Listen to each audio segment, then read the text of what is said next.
안녕하세요, 벼룩입니다. 오늘도 여러분들과 이렇게 영상으로 만나 뵙게 되었는데요. 오늘 여러분들과 함께 해볼 얘기는 다른 게 아니라 우리가 아이패드라든지 아이폰이라든지 이런 애플 제품을 구매를 할 때 물론 자금적인 여유가 있어서 새 제품을 사면 정말 언박싱 하는 재미도 있고 기분이 좋겠지만 그렇지 못한 이유 때문에 아니면 조금 더 가성비를 높이기 위해서 중고 제품을 거래를 할 경우들이 있잖아요. 그런데 이렇게 중고 거래를 할 때 저희는 보통 애플케어 플러스가 가입된 제품들을 조금 더 선호를 하게 되죠. 내가 새로 제품을 구매를 하거나 애플케어 플러스를 새로 가입하는 것보다는 중고로 애플케어 플러스가 가입되어 있는 제품들을 구매를 하는 게 조금 더 저렴하기 때문에 보통은 애플케어 플러스를 고려하고 계신 분들이라면 중고 제품을 구매할 때도 이미 애플케어 플러스가 가입된 제품을 구매를 더 원하시는 경우가 많아요.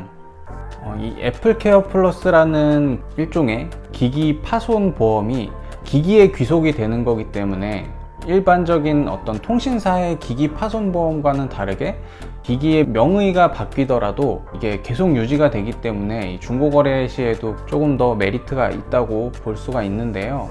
하지만 한 가지 주의하실 점이 있어요. 이게 처음에 가입하셨던 분이 누군가에게 제품을 판 후에 애플케어 플러스라는 보험의 계약자이기 때문에 처음에 구매하셨던 분이 원한다면 이 애플케어 플러스를 환불을 할 수가 있습니다. 저도 예전에는 그런 생각을 별로 해보지 않았는데 간혹 가다가 그런 걸 악용하는 사례들이 있다고 해요. 제가 이번에 알아보면서도 애플 서비스에 상담해 주시는 직원분과 얘기를 하면서 그런 사례들이 있다라는 것도 또 전해 들을 수가 있었고, 저희 구독자분 중에 한 분이 저의 다른 영상에 댓글을 달아주시면서 중고 거래를 하고 싶은데 애플케어 플러스에 대한 취소 사례라든지 이런 것들이 좀 불안해서 질문을 남겨주셨는데, 그거에 대해서 좀 알아보다가 이거는 다른 분들도 좀 궁금해 하시는 분들이 있겠다라는 생각이 들어서 아예 영상을 새로 하나 찍어보게 되었습니다.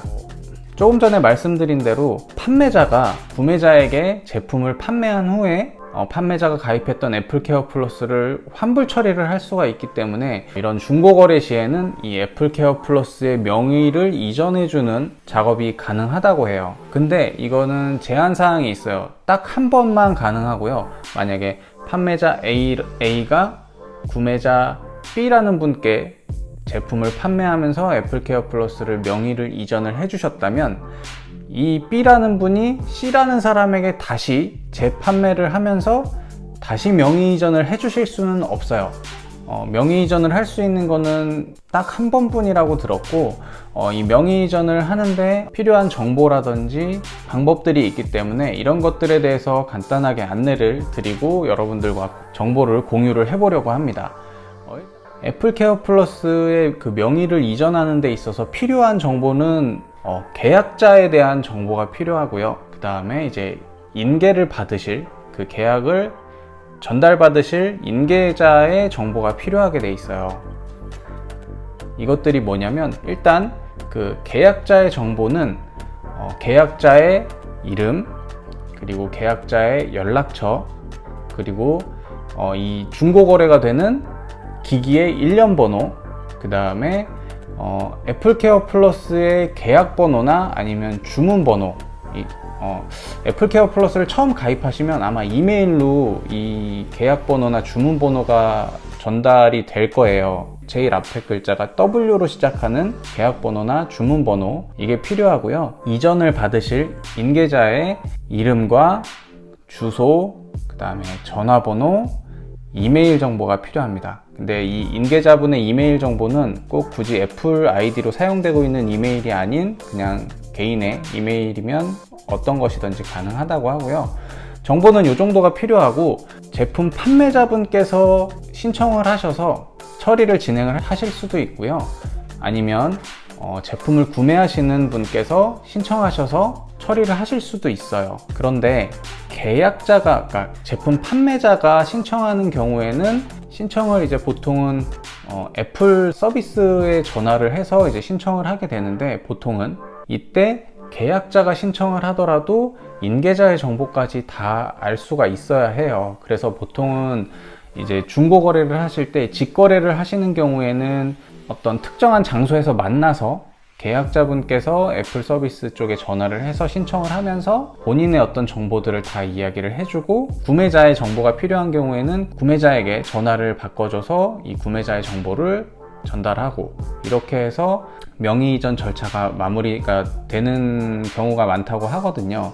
근데 만약에 직거래가 안 되는 경우라고 하면 판매자가 신청을 하게 되면 구매자의 정보를 판매자에게 알려드려야 되고요. 그 다음에 구매자가 신청을 하게 되면 판매자의 정보를 구매자가 알고 있어서 이거 전화로 요청을 할 때 다 이야기를 해줘야 되기 때문에 개인정보가 약간 왔다 갔다 해야 된다는 좀 단점이 있어서 조금 찝찝해 하시는 분들이 있을 수도 있을 것 같아요. 그래서 웬만하면 직거래로 하시는 게 좋을 것 같고, 그게 정말 어렵다라고 하시면 어쩔 수 없이 개인정보를 상대방에게 알려줘서 이 이전 절차가 진행되도록 해주셔야 될 것 같아요.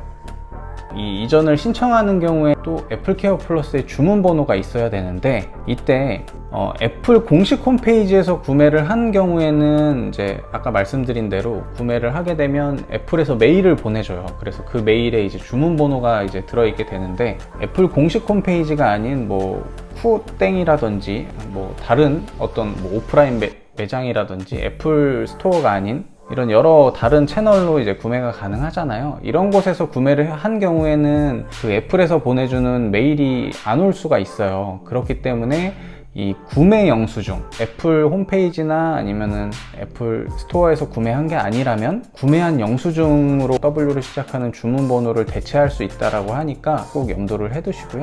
이거 신청을 해서 요렇게 이전을 하고 싶다라고 말씀을 하시고, 뭐 판매자, 그 다음에 구매자의 정보를 다 알려주시면 아마 상담해 주시는 분들께서 처리를 잘 해주실 거고요. 아무래도 상담하시는 분들께서도 뭔가 확인 작업도 필요하고 안내도 해드려야 되고 하기 때문에 대략 한 15분 정도 소요가 된다고 해요.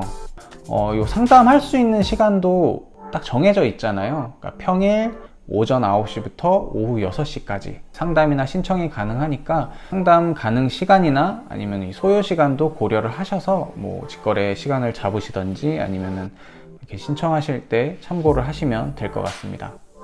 네, 이렇게 해서 애플케어 플러스의 명의 이전을 신청을 하시게 되면 그 효력은 신청이 완료되는 즉시 적용이 된다라고 하고요. 메일도 아마 거의 바로 구매자분이 말씀해 주신 이메일 주소로 메일이 거의 바로 발송이 된다라고 하니까요. 직거래를 한다면 아마 그것까지 확인을 해보시고 헤어지시면 좋을 것 같습니다. 오늘 제가 여러분들께 이렇게 말씀드린 자그마한 정보가 여러분들께 조금이나마 도움이 됐으면 좋겠습니다. 오늘 영상은 여기까지 하겠고요. 저는 또 다음 영상에서 여러분들을 찾아뵙겠습니다. 감사합니다.